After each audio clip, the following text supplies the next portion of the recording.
Charles, his title challenger, mysteriously fell out while leading. Max Verstappen took home the victory in the French Grand Prix. On a sweltering afternoon at Circuit Paul Ricard in the south of France, the collision on lap 18th of 53 changed the outcome. Verstappen took the lead and promptly raced to his sixth victory of the 12th race season. Lewis Hamilton and George Russell, both rivals for Mercedes, finished second and third.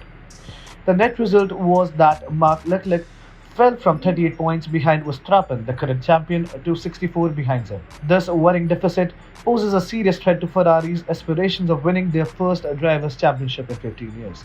Leclerc remarked over the radio mid-corner at the swift turn 11, "I cannot get off throttle," following the collision. His exact intention were unclear. Then he left forth a primal no shout. It makes sense because the mistake was so absurd that he had to own it up in front of the media. Unfortunately, he wasn't heard and he dejectedly made his way back to the paddock.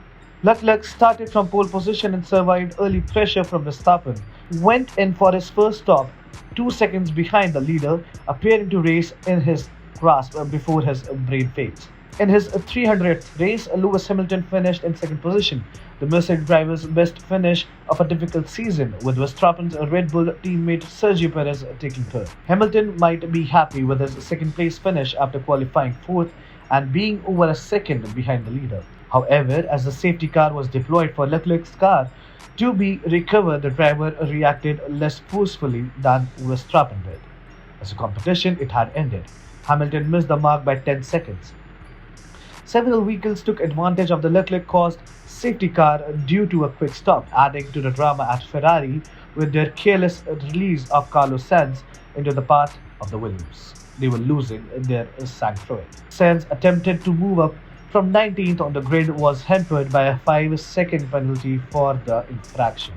He came in 5th.